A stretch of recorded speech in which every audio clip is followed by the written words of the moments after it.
Assalamualaikum warahmatullahi wabarakatuh. Halo teman-teman, saya perwakilan dari kelompok 2 Tugas Sejarah Indonesia kelas 10 IPS 3 akan menjelaskan tentang Kerajaan Tarumanegara.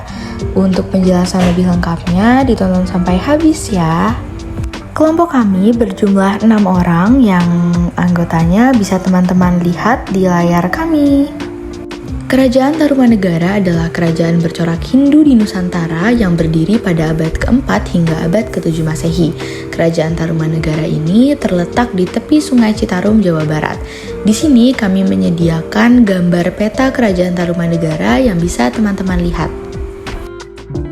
Di sini kami telah menampilkan 12 nama yang pernah menjadi raja di Kerajaan Tarumanegara beserta lamanya mereka menjabat menjadi raja di Kerajaan Tarumanegara. Sumber sejarah Kerajaan Tarumanegara terbagi menjadi dua. Yang pertama, sumber luar negeri. Sumber dari luar negeri berasal dari berita Cina. Berita tersebut adalah sebuah catatan perjalanan Fa Hien, salah seorang penjelajah dari Cina pada awal abad ke-5 Masehi. Catatan perjalanan Fa Hien menceritakan bahwa di Jepoti hanya sedikit dijumpai orang-orang yang beragama Buddha. Yang banyak adalah orang-orang yang beragama Hindu dan sebagian masih animisme. Selain itu, berita dari dinasti Sui menceritakan bahwa pada tahun 528 dan 535 datang utusan dari Tolomo yang terletak di sebelah selatan. Dan terakhir, berita dari dinasti Tang menceritakan bahwa tahun 666 dan 669 telah datang utusan dari Tolomo. Yang kedua, ada sumber dari dalam negeri. Sumber dalam negeri adalah berupa 7 buah prasasti peninggalan Kerajaan Tarumanegara. Dari peninggalan tersebut dapat diketahui bahwa Kerajaan Tarumanegara mendapatkan pengaruh kuat dari kebudayaan Hindu. Beberapa prasastinya yaitu Prasasti Siaterun dari Bogor, Prasasti Kebun Kopi, Prasasti Pasar Jambu, Prasasti Pasir Muara, Prasasti Muara Cianten, Prasasti Tugu, dan Prasasti Cidanghiang. Prasasti Ciaruteun ditemukan di dekat muara sungai Cisadan, Bogor. Pada prasasti tersebut menggunakan huruf Pallawa dan bahasa Sanskerta. Pada prasasti itu juga terdapat cap sepasang telapak kaki Raja Purnawarman seperti kaki Dewa Wisnu. Pada prasasti Kebun Kopi terdapat telapak kaki gajah yang disamakan dengan telapak kaki gajah Airawata atau gajah tunggangan dari Dewa Wisnu. Pada prasasti Pasar Jambu berisi sanjungan kepada Raja Mulawarman dan juga terdapat gambar telapak kaki. Sedangkan pada prasasti Pasir Muara berisi gambar dahan dengan ranting, buah-buahan, dan sepasang telapak kaki. Pada prasasti Muara Cianten berisi ini tanda ucapak kerakiran juru pengambat dalam tahun Kawi Haji, Panca, Pasagi, pemerintahan Begara dikembalikan kepada Raja Sunda. Sedangkan pada prasasti Tugu ada beberapa hal, antara lain nama sungai yang terkenal di Punjab. Prasasti Tugu tertulis anasir penanggalan walaupun tidak lengkap dengan tahunnya. Dan dalam prasasti Tugu juga menyebutkan dilaksanakannya upacara selamatan dengan memberikan hadiah kepada Brahmana berupa 1000 ekor sapi oleh raja. Yang terakhir adalah Prasasti Cidanghiang. Prasasti ini menggunakan huruf Pallawa dan bahasa Sanskerta di Kampung Lebak yang berisi pujian atas keberanian Raja Purnawarman. Kehidupan politik Kerajaan Tarumanegara. Kerajaan Tarumanegara mencapai puncak kejayaan pada masa pemerintahan Raja Purnawarman.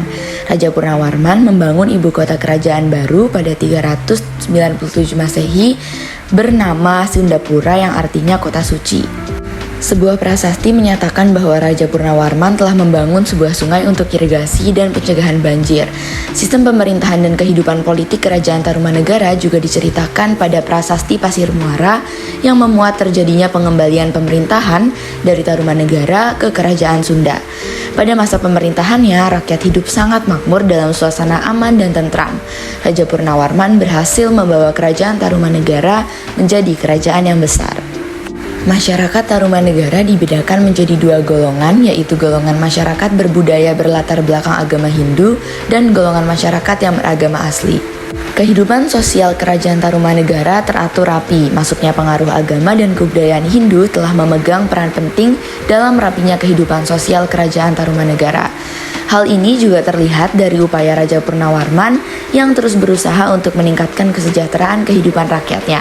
Raja Purnawarman juga sangat memperhatikan kedudukan kaum Brahmana yang dianggap penting dalam melaksanakan setiap upacara korban yang dilaksanakan di kerajaan sebagai tanda penghormatan kepada para dewa.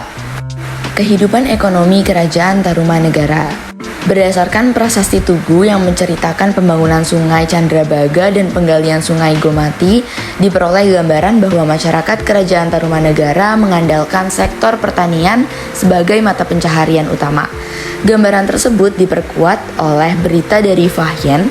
Pedagang Cina tersebut menyebut dalam buku catatannya, jika dalam memenuhi kebutuhan hidupnya, masyarakat Kerajaan Tarumanegara bekerja sebagai petani, peternak, dan pemburu binatang.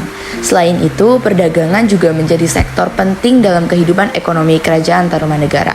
Perdagangan cula badak, perak, dan kulit penyu telah dilakukan pada masa itu. Kami menampilkan beberapa arca Kerajaan Tarumanegara. Ada 11, yaitu arca batu tidak berkepala, arca gajah dari batu, arca yang terbuat dari kapur, 3 arca duduk, arca raksasa, arca drawapala, arca dewa, arca Brahma duduk di atas angsa, arca Siwa duduk, arca Raja Resi, dan yang terakhir, arca Durga Kali. Berikut adalah beberapa gambar arca yang kami temukan dari beberapa sumber. Peninggalan terakhir dari Kerajaan Tarumanegara salah satunya adalah naskah Wansakerta.